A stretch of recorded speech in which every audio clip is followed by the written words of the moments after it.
பைத்தியம் பிடித்தவரை போல, மன நோயாளியை போல உளறிக் கொண்டிருக்கின்றார். நான் கடவுள் என்னை நேரடியாக பெற்று அனுப்பினாரா அல்லது உருவாக்கி அனுப்பினாரா என்று சொல்லவில்லை. கடவுள் இருந்து வந்திருக்கின்றேன் என்று சொல்றார். நாம் நித்யானந்தா, பிரம்மானந்தா, பிறகு பாபு ராமதேவ் போன்ற போலி சாமியார்கள் தான் பாலியல் வன்முறையில் ஈடுபட்டு ஜெயிலுக்கு போவார்கள். என்னை கடவுளின் அவதாரம் ஒன்றும் செய்யாதீர்கள் என்று சொல்வார்கள்.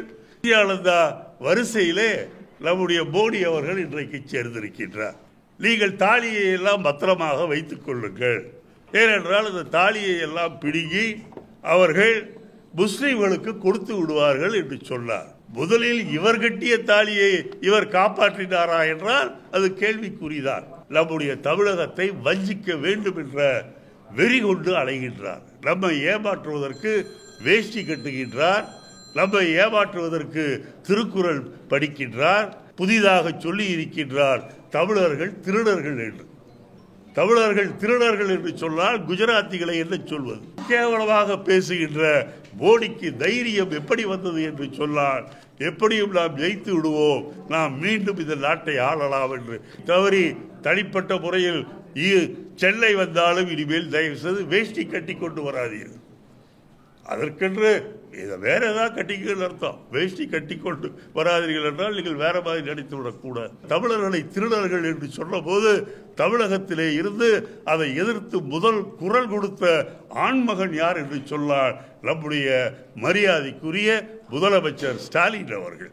ஏதோ டெபாசிட் வாங்குகின்ற அளவிற்காது இருந்த உங்களுடைய கட்சி இங்கே அண்ணாமலை என்ற ஒரு பேர் வழியை தலைவராக போட்டு இன்றைக்கு அந்த கதையும் முடிந்தது. நோட்டாக்கு கீழே தான் வாங்குவார்கள் என்று நினைக்கின்றேன். தமிழர்களை சீண்டினீர்கள் என்று சொன்னால் இமயமலையில இருந்து கல்லை எடுத்து வடநாட்டு ராஜாக்கள் 2 பேர் தலையிலே வைத்து சேரன் கொண்டு வந்தான் என்ற வரலாறு உண்டு. அந்த வரலாறு மீண்டும் குஜராத்தை சார்ந்த 2 பேர் மீது கல் வைத்து கொண்டு வந்தோம் என்று மீண்டும் வரக்கூடாது என்று நான் சொல்லிக்கொள்ள விரும்புகிறேன். இஸ்லாமிய மக்களை பற்றி நான் பேசவே இல்லை என்கிறார். 80-20 என்று சொல்வது எப்படி? உங்களுடைய தாலிகளை எல்லாம் கழட்டி அவர்கள் இஸ்லாமிய மக்களுக்கு கொடுத்து விடுவார்கள் என்று சொன்னார்களே, அது எப்படி? நீங்கள் இன்றைக்கு காங்கிரஸ் பேரியக்கமும் திராவிட முன்னேற்ற கழகமும் இன்றைக்கு ஒரு அணியிலே நிற்கின்றோம். இதே 2 கட்சிகளும் தான் நாங்கள் 67 வரை நாங்கள் ஒருவரை ஏற்றிருந்தோம். அது திகாவாக இருந்தாலும் சரி, திமுகவாக இருந்தாலும் சரி, காங்கிரஸ் அது திராவிட முன்னேற்ற கழகத்தை எதிர்த்திருந்தது. திராவிட முன்னேற்ற கழகமும் காங்கிரஸை எதிர்த்திருந்தது. சார் அவரை விடுங்க சார், அவர் சும்மா அதான் நீங்கிட்ட அதுதான் சொல்றேன். நான் கூட அவரை பத்தி பெருமையை ஏதோ ஒரு இதில் சொல்றேன். இப்போ பார்த்தா தான் இருந்தாலும் திருந்தவே மாட்டான்னு தெரியுது. எப்படி அந்த தண்ணீர் ஆற்று தண்ணீரை ஆவியாக போகாம அந்த இதை வச்சு என்ன பண்றேன்னு தர்மக்கோலை வச்சு நான் தான் கொஞ்சம் மாறிட்டாரு, புத்திசாலியா இருக்காரு, பரவாயில்ல புத்தகம் தான் ஒரு டிவியில் சொல்றேன். அதை எப்படி வாபஸ் ஆகுதுன்னு தெரியல. அவர் ஒரு பைத்தியங்க. நான் இதில் இருக்கும்போது மதுரையில் ஜெயலலிதா மேலே கேஸ் போட்டு கையெழுத்து போடுறதுக்கு மதுரையிலிருந்து கையில் கொண்டு விட்டாங்க. நான் அங்கே போய் ஹோட்டலில் தங்க வேண்டியதாக போச்சு. என்னை அடிக்க பொம்பளைகள்லாம் அனுப்பிச்சி விட்டாரு. நான் பொம்பளைகளை ஏன் அனுப்பிச்சேன்னா, இளம்பெல்லாம் எனக்கு வேண்டியவர் நல்லா இருக்காரான்னு பார்த்து வரதுக்காக போக சொல்கிறேன். சரி, இல்லாட்டி குரங்குக்கு அனுமானுக்கு கட்டிட்டு போகிறோம், சீதை இல்லைன்னா அனுமானுக்கு கட்டுறோம். கோயில் கட்டுறது பெரிய ஒரு கல்லுக்கு வச்சு பொட்டு வச்சா கோயில் கட்டுறோம். இன்றைக்கு தேர்தல் வர இருக்கின்றது 4ஆம் தேதி. கிட்டத்தட்ட தேர்தல் அறிவிப்பு ஒரு மாதத்திற்கு மேலாகின்றது. நம்முடைய அருமையான பிரதம மந்திரி அவர்கள் தினந்தோறும் தங்க எழுத்துக்களால் பொறிக்கப்பட வேண்டிய விஷயங்களை சொல்லிக் கொண்டிருக்கின்றார். கடைசியாக நேற்று சொல்லி இருக்கின்றார், நான் சாதாரணமாக எல்லா மனிதர்களையும் போல நான் பிறக்கவில்லை, நான் நேரடியாக கடவுள் மூலமாக பிறந்தேன் என்று சொல்கின்றாரா, இல்லை உயிர் பெற்றேன் என்று சொல்கின்றாரோ, இல்லை கடவுள் என்னை படைத்தார் என்று சொல்கின்றாரோ என்று தெரியவில்லை. ஆனால் நான் இயற்கை முறைப்படி பிறக்கவில்லை, நான் கடவுளிடமிருந்து நேராக வந்தவன் என்று சொல்கின்றார். அவரை பொறுத்தவரையில் ஒரு முடிவுக்கு வந்துவிட்டார். இந்திய மக்கள் எல்லாம் மடையர்கள், அவர்கள் கொஞ்சம் அறிவுள்ளவர்களாக இருந்தால் எப்படி 10 ஆண்டு காலம் நம்மை தாங்கிக் கொண்டிருப்பார்கள். ஆகவே நாம் சொல்ல வேண்டிய விஷயங்களை எல்லாம் பொய்யாக சொன்னால் மீண்டும் ஒரு 5 வருடம் உட்கார முடியும், இந்த நாட்டை கொள்ளையடிக்க முடியும். அதுவும் இன்றைக்கு பார்த்தீர்கள் என்றால் நம்முடைய அருமை தலைவர் ராகுல் காந்தி அவர்கள் சொல்லி இருக்கின்றார்கள், தரமற்ற நிலக்கரியை தமிழக மின்வாரியத்திற்கு கொடுத்து அதிலே கிட்டத்தட்ட 6000 கோடி ரூபாயை லஞ்சமாக மோடி அவர்கள், அந்த பணம் ட்ரக்காக என்றால் லாரியாக மோடிக்கு போய் சேர்ந்திருக்கிறது என்று இன்னைக்கு ராகுல் காந்தி அவர்கள் சொல்லி இருக்கின்றார்கள். எதற்காக இதை சொல்கின்றேன் என்றால், லாரியாக பணம் காங்கிரசுக்கு போய்விட்டது, ராகுல் காந்திக்கு போய்விட்டது என்று சொல்கின்றவர் இன்றைக்கு 6000 கோடி என்ற அந்த லஞ்ச கணக்கிலே இன்றைக்கு மாட்டி இருக்கின்றார். இவரை பொறுத்தவரையில் ஆயிரக்கணக்கான கோடி ரூபாயில் ஊழல் செய்வதுதான் இவருக்கு பிரதானம். ஏற்கனவே 5G என்பது உங்களுக்கு தெரியும், அதிலே கொள்ளையடித்த பணம் 5 லட்சம் கோடிக்கு மேல் என்று சொல்கின்றார்கள். இப்படி லாரி மட்டுமல்ல, ஒரு கூட்ஸ் ட்ரெயினையே இவருக்கு ஸ்பெஷல் ட்ரெயினாக பணத்தை அனுப்ப வேண்டும் போல் இருக்கின்றது. கடந்த ஒரு மாதமாக பார்த்தீர்கள் என்றால் பைத்தியம் பிடித்தவரை போல, மன நோயாளியை போல உளறிக் கொண்டிருக்கின்றார். 400 ஆரம்பித்த அவருடைய உளறல் இன்றைக்கு நான் கடவுள் என்னை நேரடியாக பெற்று அனுப்பினாரா அல்லது உருவாக்கி அனுப்பினாரா என்று சொல்லவில்லை, கடவுளிடமிருந்து வந்திருக்கின்றேன் என்று சொல்றார்.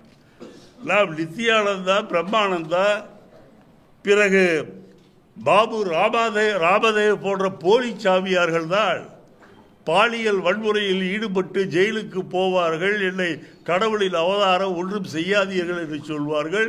இருந்தாலும் போலீஸ்காரர்கள் அவரை கைது செய்து ஸ்டேஷனுக்கு கொண்டு போய் முட்டிக்கு வாங்கினால் அவர்கள் அமைதியாக இருப்பார். ஆக அந்த பிரம்மானந்தா, நித்யானந்தா வரிசையிலே நம்முடைய மோடி அவர்கள் இன்றைக்கு சேர்ந்திருக்கின்றார். மிகவும் எப்படி என்றே எனக்கு தெரியவில்லை. ஏன் இவர் வீட்டை விட்டு வெளியே வந்தார், ஏன் குடும்பத்தை விட்டு வெளியே வந்தார் என்று சொன்னால் ஒரு மாதிரியான ஆள் போல் இருக்கின்றது. அதுதான் குடும்பத்தை விட்டு வந்து விட்டார். காரணம், குடும்பத்திலே இருக்கின்றவர்கள் இவரை வைத்து பாதுகாக்க முடியவில்லை என்ற காரணம்தான். இன்றைக்கு என்னிடமோ சொல்கின்றார், நான் இஸ்லாமியர்களை பற்றி பேசவில்லை. 80-20 என்றால் என்ன அர்த்தம்? நீங்கள் தாலியை எல்லாம் பத்திரமாக வைத்துக் கொள்ளுங்கள், ஏனென்றால் அந்த தாலியை எல்லாம் பிடுங்கி அவர்கள் முஸ்லிம்களுக்கு கொடுத்து விடுவார்கள் என்று சொன்னார். தாலி மற்றவர்கள் காப்பாற்றுவது இருக்கட்டும், முதலில் இவர் கட்டிய தாலியை இவர் காப்பாற்றினாரா என்றால் அது கேள்விக்குறிதான். முழு விவரம் எனக்கு தெரியாது. இருந்தாலும் தாலிக்கு இவர் மரியாதை தரமாட்டார் என்பது இன்றைக்கு 75 வயது என்று சொன்னால் 50 வருடத்திற்கு முன்பே தெரியும். ஏனென்றால் அவர் தாலிக்கு கொடுத்த மரியாதையை பற்றி குஜராத்தும் அறியும், இந்தியாவும் அறியும். ஆக இன்றைக்கு இவரை பொறுத்தவரையில் இந்த தேர்தலில் கண்டிப்பாக வெற்றி பெற முடியாது என்பது அவருக்கு தெரிந்துவிட்டது. 400 என்று ஆரம்பத்திலே சொன்னவர் இப்போது எண்ணிக்கையை சொல்வதில்லை. சொல்லால் எப்படி சொல்ல முடியும் இப்போது என்று சொன்னால் 400 என்று எழுதி அதை நாளை மட்டும் எடுத்துவிட்டால் மீதி இருப்பது என்னவோ அதுதான் அவர்களுக்கு கிடைக்கப் போகின்றது என்பதை நம்மை விட அவர் அதிகமாக உணர்ந்திருக்கின்றார். அது மட்டுமல்ல, இன்றைக்கு வேஷ்டியை கட்டிக்கொண்டு தமிழகத்திற்கு வந்து எவ்வளவோ சல்ஜாப்புகளை செய்தார். ஆனால் எனக்கு தெரியும் இந்த மனிதர் தமிழர்களுக்கு துரோகம் செய்கின்றவர் என்று. இங்கே இருக்கின்ற பத்திரிகையாளர்களுக்கு கொஞ்சம் ஞாபகப்படுத்தி பார்க்க வேண்டும். நீங்கள் இங்கே அதிமுக ஆட்சி இருக்கும்போது சீன பிரதமர் சென்னைக்கு வந்தார், 2-3 நாள் தங்கினார். அந்த 2-3 நாள் இங்கே தங்கிய போது அப்போது முதலமைச்சராக இருந்த எடப்பாடியை அவர் ஏதாவது ஒரு 5 ரூபாவது அழைத்து அவரை அந்த பிரதமருக்கு, சீன பிரதமருக்கு அறிமுகம் செய்து வைத்தாரா என்றால் இல்லை. அவர் எடப்பாடியை ஒரு முதலமைச்சராக அவர் அப்போது நினைக்கவே இல்லை. பாவம் எடப்பாடியும் இன்னமும் செய்து பார்த்தார். இருந்தாலும் அவரை சைனா ஒரு நாட்டின் பிரதமர் ஒரு மாநிலத்திற்கு ஒரு அந்நிய நாட்டினுடைய உரிமையாளரை ஒரு பிரதமரை அழைத்து வரும்போது அந்த மாகாணத்தின் முதல் பிரஜையாக இருக்கின்ற அந்த முதலமைச்சருக்கு மரியாதை தருகின்ற வகையில் இருவரையும் அவர் அறிமுகப்படுத்தி இருக்க வேண்டாமா என்பதை நான் கேட்கின்றேன். ஏன் இவ்வளவு காலம் தள்ளி இதை சொல்கின்றேன் என்றால், ஆரம்பத்திலிருந்தே அவர் நம்முடைய தமிழகத்தை வஞ்சிக்க வேண்டும் என்ற வெறி கொண்டு அலைகின்றார். நம்மை ஏமாற்றுவதற்கு வேஷ்டி கட்டுகின்றார், நம்மை ஏமாற்றுவதற்கு திருக்குறள் படிக்கின்றார், நம்மை ஏமாற்றுவதற்கு தமிழ் மொழியை உலகத்தில் அங்கீகாரம் செய்வதற்கு நான் என்னுடைய கடமையை செய்வேன் என்று சொல்கின்றார். ஒரு விஷயம் நீங்கள் நினைத்து பாருங்கள், செம்மொழி என்று சொல்லப்பட்ட தமிழ் மொழி வளர்ச்சிக்கு எத்தனை கோடி இறந்து போல சவப்பெட்டிக்குள் போல அந்த சமஸ்கிருத மொழிக்கு எவ்வளவு ரூபாய் தந்திருக்கின்றார்கள் என்பதை நீங்கள் பார்த்தால் அதிலேயே தெரியும் உங்களுக்கு தமிழ் மீது, தமிழக மக்கள் மீது எவ்வளவு வாஞ்சையோடு மட்டுமல்ல எவ்வளவு ஒழிக்க வேண்டும் என்ற நிலையிலே இருக்கின்றார். புதிதாக சொல்லி இருக்கின்றார் தமிழர்கள் திருடர்கள் என்று. தமிழர்கள் திருடர்கள் என்று சொன்னால் குஜராத்திகளை என்ன சொல்வது? அதுவும் குஜராத்திலே இருக்கின்ற இவரை பற்றி என்ன சொல்வது? ஆகவே இவ்வளவு கேவலமாக பேசுகின்ற மோடிக்கு தைரியம் எப்படி வந்தது என்று சொன்னால், எப்படியும் நாம் ஜெயித்து விடுவோம், நாம் மீண்டும் இந்த நாட்டை ஆளலாம் என்று நான் அவரை கேட்டுக்கொள்வது, தப்பி தவறி தனிப்பட்ட முறையில் சென்னை வந்தாலும் இனிமேல் தயவு செய்து வேஷ்டி கட்டி கொண்டு வராதீர்கள். அதற்கென்று இதை வேற ஏதாவது கட்டிக்கல் அர்த்தம். வேஷ்டி கட்டி கொண்டு வராதீர்கள் என்றால் நீங்கள் வேற மாதிரி நடித்து விடக்கூடாது. ஆகவே இப்படிப்பட்ட ஒருவரை நாம் பிரதம மந்திரியாக வைத்திருக்கின்றோம். உலக நாடுகள் போற்றுகின்றது என்று சொல்கின்றார்கள். இன்றைக்கு ஐநாவிலே இருந்து, கனடாவிலே இருந்து, ஆஸ்திரேலியாவிலே இருந்து இன்றைக்கு அத்தனை பேரும் இந்தியாவிலே ஜனநாயகம் கொல்லப்படுகின்றது, அங்கே சர்வாதிகார ஆட்சி என்பது மெல்ல மெல்ல வந்து கொண்டிருக்கின்றது என்று சொல்லும் போதே நமக்கு எவ்வளவு பெரிய மோசமான எதிர்காலம் இந்த மோடி வந்தால் இருக்கின்றது என்பதை நாம் சிந்தித்து பார்க்க வேண்டும்.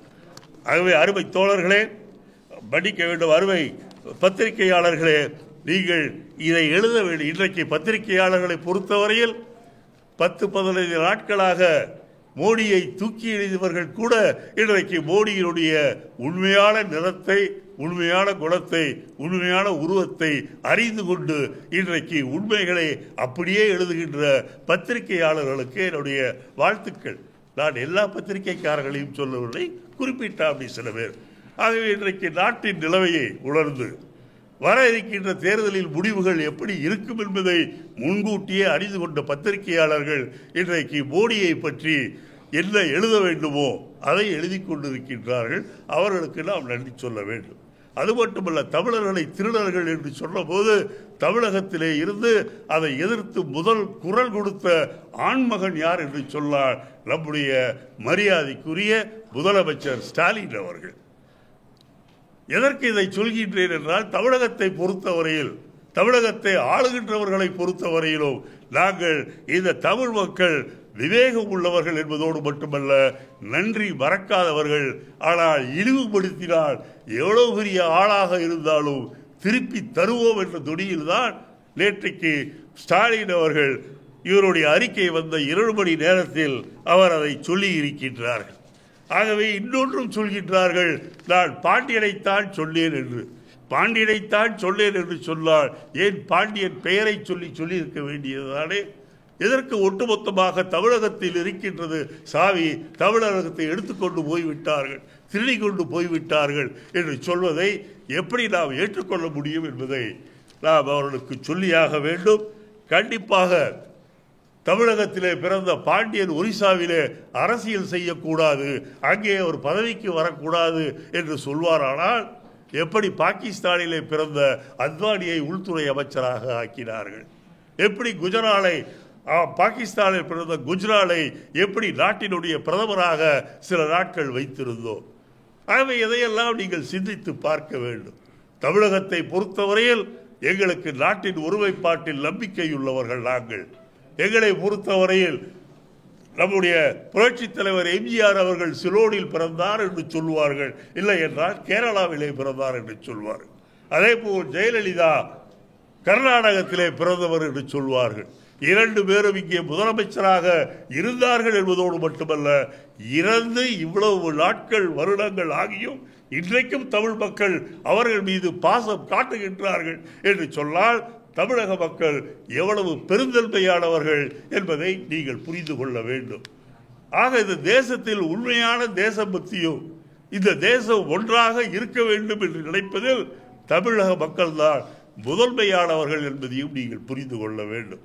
தமிழகத்தை பொறுத்தவரையில் ஏதோ நீங்கள் வரும்போதெல்லாம் நாங்கள் உங்களுக்கு வரவேற்பு தந்த ஒரே காரணத்திற்காக தமிழக மக்கள் நம்மை ஏற்றுக்கொண்டார்கள் என்று நினைத்தீர்கள் என்றால் ஏதோ டெபாசிட் வாங்குகின்ற அளவிற்காது இருந்த உங்களுடைய கட்சி இங்கே அண்ணாமலை என்ற ஒரு பேர் வழியை தலைவராக போட்டு இன்றைக்கு அந்த கதையும் முடிந்தது. நோட்டாக்கு கீழே தான் வாங்குவார்கள் என்று நினைக்கின்றேன். எத்தனை இடங்கள் என்பது சொல்வது போய் எத்தனை இடங்களிலே டெபாசிட் பெறுவோம் என்ற நிலைக்கு அந்த கட்சி வந்திருக்கின்றது. ஆகவே அவர்களை பொறுத்தவரையில் நான் மோடியை கேட்டுக்கொள்கின்றேன், தேர்தல் முடிந்த பிறகு நீங்கள் இந்தியாவில் தான் இருக்க வேண்டும். ஆகவே பேசுவதை நீங்கள் கொஞ்சம் வாய் அடக்கத்தோடு பேச வேண்டும். எப்படி வாய் அடக்கத்தோடு பேச வேண்டும் என்று சொன்னால், நம்முடைய கிண்டியிலே ஒரு பெரிய மனுஷன் இருக்கின்றார், 15-20 நாளாக வாயை மூடிக்கொண்டிருக்கின்றார். அவரிடம் போய் எப்படி வாயை மூடிக்கொள்வது என்று கேட்டு தெரிந்து கொண்டு நீங்கள் வாயை மூடிக்கொண்டிருக்க வேண்டும். தமிழர்களை சீண்டினீர்கள் என்று சொன்னால் அந்த காலத்திலே ஒரு சரித்திரம் உண்டு. இமயமலையிலே இருந்து கல்லை எடுத்து வடநாட்டு ராஜாக்கள் 2 பேர் தலையிலே வைத்து சேரன் கொண்டு வந்தான் என்ற வரலாறு உண்டு. அந்த வரலாறு மீண்டும் குஜராத்தை சார்ந்த 2 பேர் மீது கல் வைத்து கொண்டு வந்தோம் என்று மீண்டும் வரக்கூடாது என்று நான் சொல்லிக்கொள்ள விரும்புகின்றேன். ஏதோ நான் உணர்கின்றேன் என்று நீங்கள் நினைக்க வேண்டாம். தமிழர்களை திருடர்கள் என்று ஒட்டுமொத்தமாக ஒரு மனிதன் சொல்லும் போது அதுவும் அவரை மனிதனாக நான் ஏற்றுக்கொள்வதில்லை. முன்பாவது புருவத்தை எடுத்துக்கொண்டு வருவார், கொஞ்சம் பார்ப்பதற்கு சரியாக இருக்கும். ஆனால் இப்போது புருவம் முழுக்க முழுக்க அது நரைத்து போய் பார்ப்பதற்கு ஏதோ ஒரு கெள்ளு தட்டிய மிருகத்தை போல்தான் அவர் இருக்கின்றார் ஒழிய ஒரு மனிதனாக தெரியவில்லை. ஒவ்வொரு நாளும் அவருடைய முகத்திலே குழப்பமும் அவர் நிம்மதியின்மையும் அவருடைய முகத்திலே தெரிகின்றது. தயவு செய்து நான் மோடியை கேட்டுக்கொள்வது, இந்த தேர்தலில் நீங்கள் தோல்வியடைய போவீர்கள், அதில் எந்த விதமான சந்தேகமும் கிடையாது. ஆனால் தமிழர்களை தாக்குவதை நீங்கள் விட்டுவிட வேண்டும். தமிழ் மக்கள் பொங்கி எழுந்தால் என்ன நடக்கும் என்பதை எல்லோருக்கும் தெரியும். அதை நீங்களும் புரிந்து கொள்ள வேண்டும் என்று நான் சொல்கின்றேன். அடுத்தபடியாக இஸ்லாமிய மக்களை பற்றி நான் பேசவே இல்லை என்கின்றார். 80-20 என்று சொல்வது எப்படி? உங்களுடைய தாலிகளை எல்லாம் கழட்டி அவர்கள் இஸ்லாமிய மக்களுக்கு கொடுத்து விடுவார்கள் என்று சொன்னார்களே, அது எப்படி? 2 எருமை மாடு இருந்தால் ஒரு எருமை மாட்டை பிடித்து கொண்டு போய் இஸ்லாமியர்களுக்கு கொடுத்து விடுவார்கள் என்று சொல்கின்றார்களே, இதெல்லாம் இஸ்லாமியர்களை பற்றி பேசுறது கிடையாதா? ஆகவே மக்களை மதத்தால், ஜாதியால், மொழியால், கலாச்சாரத்தால் மக்களை பிரித்து நாட்டை ஆள வேண்டும் என்று நினைத்தீர்கள் என்று சொன்னால் மக்களுக்கு உங்களுக்கு மிகப்பெரிய நாமத்தை இந்த தேர்தலிலே போட இருக்கின்றார்கள். உங்களுடைய ஆட்கள் என்பதோடு மட்டுமல்ல, வாரணாசியே உங்களை அருகில் இருக்க காசியில் பிடித்து தள்ளும் என்பதை சொல்லிவிடுவேன்.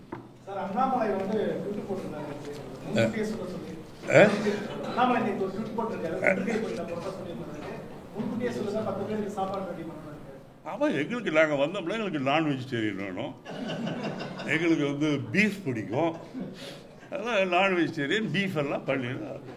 வரும்போது சொல்கிறோம், நீங்கள் பண்ணிடுறோம். 2 நாள் டைம் கொடுப்போம், அப்போ அவர் செஞ்சுட்டாலும் கண்டிப்பாக. ஏனென்றால் எந்த ஒரு நல்ல ஆட்சியும் காமராஜர் ஆட்சி தான். நீங்கள் காமராஜர் ஆட்சி வேறு, யார் யார் நல்ல ஆட்சியை தருகின்றார்களோ அவர்கள் பெயரில் நல்லாட்சி தந்தார் என்று சொல்லுகின்றார்கள். இப்பொழுது காமராஜர் மிகப்பெரிய நல்ல ஆட்சியை தந்தார், மதிய உணவு திட்டத்தை கொண்டு வந்தார், மக்களை குழந்தைகளை படிக்க வைத்தார், இன்று நாட்டிலே பல அணைகளை கட்டினார், பல தொழிற்சாலைகளை கொண்டு வந்தார். ஆகவே அவர் காமராஜர் ஆட்சி நல்லாட்சி என்று சொல்கின்றோம். அதேபோல் ஸ்டாலின் அவருடைய ஆட்சியும் பெண்களுக்கு பல நல்ல காரியங்களை செய்திருக்கின்றார். அவர்களுக்கு 6000 ரூபாய் தரப்படுகின்றது, 1000 ரூபாய் தரப்படுகின்றது. கல்லூரிக்கு செல்லும் பெண் குழந்தைகளுக்கு 1000 ரூபாய் தரப்படுகின்றது. பேருந்துகளிலே இலவசமாக செல்ல முடிகின்றது. காலையிலே பிரேக்ஃபாஸ்ட் என்று சொல்கின்றோமே, காலை உணவு, அது மாணவர்களுக்கு இலவசமாக தரப்படுகின்றது. ஆகவே இத்தகைய நல்ல திட்டங்களை செய்கின்ற காரணத்தால் ஸ்டாலின் அவருடைய ஆட்சியும் நல்ல ஆட்சி.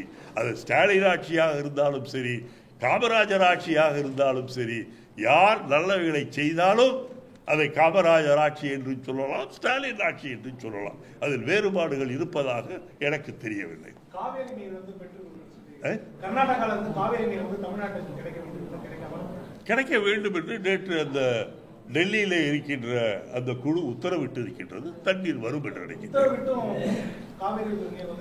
நேற்று தானே உத்தரவிட்டு இருக்கின்றார்கள், கிடைக்கும். காமராஜர் ஆட்சி வந்து யார் நல்லாட்சி செய்தாலும் அது காமராஜர் ஆட்சியை கருதும் அப்படிங்கிறீங்க. காமராஜரால் ஏற்றுக்கொள்ளப்படாத கட்சிகள் 2 திராவிட கட்சிகள். அந்த கட்சி நல்லாட்சி நடத்துதுன்னு காங்கிரஸே சொல்ல ஆரம்பிச்சாச்சு. அப்போ நீங்க காங்கிரஸ் வந்து காமராஜர் ஆட்சியை கொண்டு வர முடியாது அப்படின்னு நம்பிக்கை இழந்துட்டீங்களா? நீங்கள் இன்றைக்கு காங்கிரஸ் பேரியக்கமும் திராவிட முன்னேற்ற கழகமும் இன்றைக்கு ஒரு அணியிலே நிற்கின்றோம். இதே 2 கட்சிகளும் தான் நாங்கள் 67 வரை நாங்கள் ஒருவரை ஏற்றிருந்தோம். அது திகாவாக இருந்தாலும் சரி, திமுகவாக இருந்தாலும் சரி, காங்கிரஸ் அது திராவிட முன்னேற்ற கழகத்தை எதிர்த்திருந்தது. திராவிட முன்னேற்ற கழகமும் காங்கிரஸை எதிர்த்திருந்தது 67. ஆனால் அதற்கு பிறகு சூழ்நிலைகள் மாறின. அன்றைக்கு இருந்த சூழ்நிலைக்கு ஏற்ப ராஜாஜி தலைவர் அண்ணாவுடைய தலைமையிலே ராஜாஜி உட்பட அத்தனை பேரும் ஒன்று சேர்ந்தார்கள். காரணம், அப்போது இருந்த நிலைமையிலே இந்தி திணிக்கப்படும் என்ற ஒரு பயம் இருந்தது, அரிசி கிடைக்கவில்லை என்ற ஒரு பயம் இருந்தது. காங்கிரஸ் தலைவராக இருந்தவர்கள் நல்ல விதமாக சொன்னார்கள், பசி எடுத்தால் எலியை சாப்பிடுங்கள் என்று சொன்னார்கள். நல்ல விதமாக சொன்னதை மக்கள் தவறாக புரிந்து கொண்டார்கள். ஆகவே அன்றைய சூழ்நிலையில் காங்கிரசும் திமுகவும் எதிரணியிலே இருந்தன. ஆனால் இன்றைக்கு ஒரு பாசிச சக்தியை, ஒரு வன்முறையாளரை, ஒரு மூளையிலே கிறுக்கு ஏற்பட்டிருக்கின்ற ஒருவரை, மோசமான ஒரு ஆட்சியை துரத்த வேண்டும், மதவெறி பிடித்தவர்களை இந்த நாட்டை விட்டு அனுப்ப வேண்டும், ஜனநாயகம் காக்கப்பட வேண்டும் என்பதில் காங்கிரசும் திமுகவும் உறுதியாக இருக்கின்ற காரணத்தால் இன்றைக்கு கொள்கையின் அடிப்படையில் நாங்கள் ஒன்று சேர்ந்திருக்கின்றோம். கொள்கையின் அடிப்படையிலான ஒரு கூட்டணிங்கிறீங்க. இப்போ திமுக என்ன சொல்றாங்கன்னா, திராவிட மாடல் ஆட்சி தான் இந்தியாவுக்கே வழிகாட்டக்கூடிய ஒரு ஆட்சிங்கிறாங்க. அப்போ காமராஜர் ஆட்சியை விட திராவிட மாடல் ஆட்சி சிறப்பான ஆட்சி, இந்தியாவுக்கே வழிகாட்டும் அப்படிங்கிறத நீங்க ஒத்துக்கிட்டீங்களா? நீங்கள் தமிழ்நாடு இந்தியாவுக்கே வழிகாட்டுகிறது யார் இல்லை என்று சொன்னார்.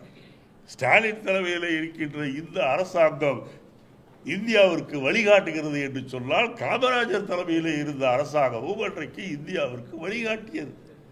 ஏனென்றால் காமராஜர் அவர்கள் தான் முதலில் பள்ளிக்கூட குழந்தைகளுக்கு மதிய உணவு திட்டத்தை கொண்டு வந்தார். அதற்கு பார்த்துதான் மற்ற மாநிலங்களில் அந்த திட்டம் கொண்டு வரப்பட்டது.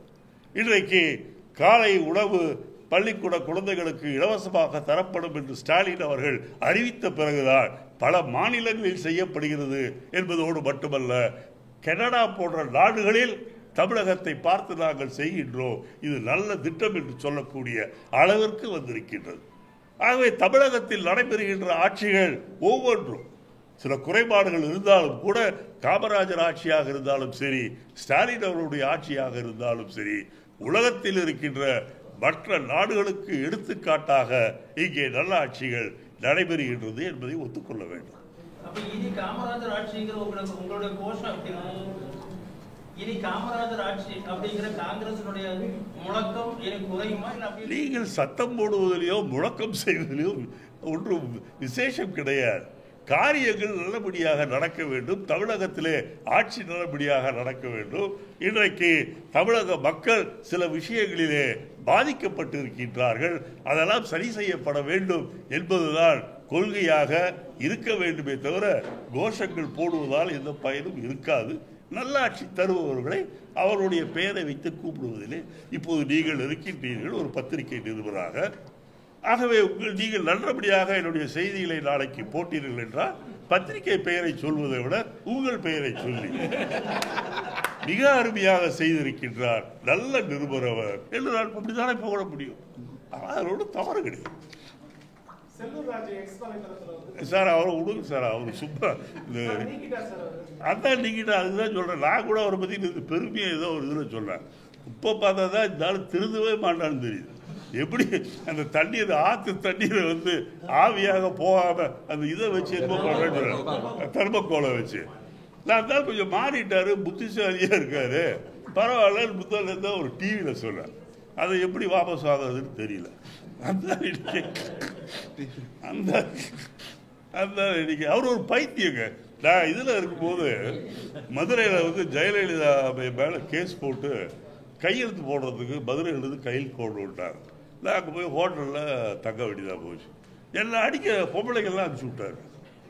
அப்புறம் நம்ம ஆளுங்கள்லாம் அடித்து துரத்தி விட்டாங்க. அப்புறம் எல்லாம் பத்திரிக்கை சொல்கிறாரு, நான் பொம்பளைகளை ஏன் அனுப்பிச்சேன்னா இளம்பெல்லாம் எனக்கு வேண்டியவர் நல்லா இருக்காரான்னு பார்த்து வரதுக்காக போக சொல்கிறாங்க. அவங்க போகும்போது கொஞ்சம் வேகமாக போனாங்க, சேலையை எடுத்து மேலே கட்டிக்கிட்டாங்க, அதனால் அவங்க தப்பாக அடிச்சிட்டாங்கன்னு சொல்கிறேன். அதெல்லாம் ஒரு லூஸு முடுகு. அமெரிக்க அதிபர் கருத்து கணிப்பு கணிச்சிருக்காரு. 305 இடத்தில் பாரதிய ஜனதா கட்சி வெற்றி பெற்று கணிப்பு. யார்? அமெரிக்க அதிபர். அமெரிக்க அதிபர்? இந்திய தூதர், அமெரிக்க தூதர். அமெரிக்க தூதரா? He's not an Indian. How can he judge the things here? அவர்களுக்கெல்லாம் என்ன நடக்குதுன்னே தெரியாது. அமெரிக்க ஜனாதிபதி தான் கொஞ்சம் உயர்ந்த பதவின்னு நினைச்சேன். இப்போதான் நீங்க சர்வேயர்னு சொல்றீங்க.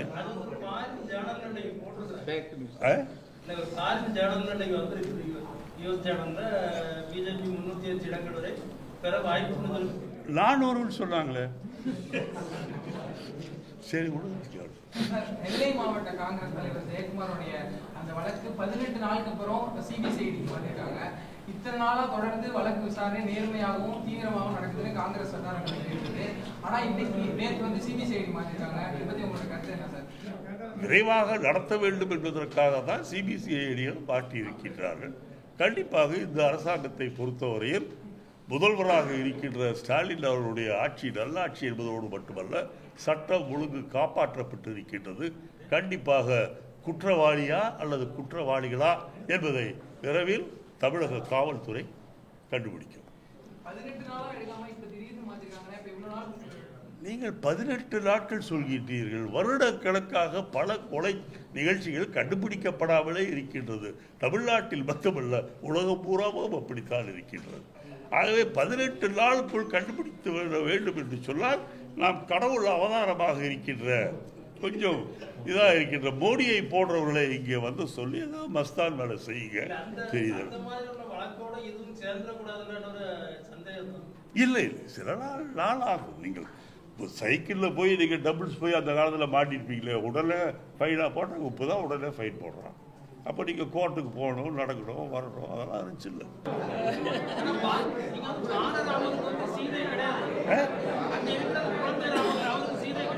இதுங்க சரி, இல்லாட்டி குரங்குக்கு சாரி அனுமானுக்கு கட்டிட்டு போகிறோம். சீதை இல்லைன்னா அனுமானுக்கு கட்டுறோம். கோயில் கட்டுறது பெரிய ஒரு கல்லுக்கு வச்சு பொட்டு வச்சா கோயில் கட்டுறோம்.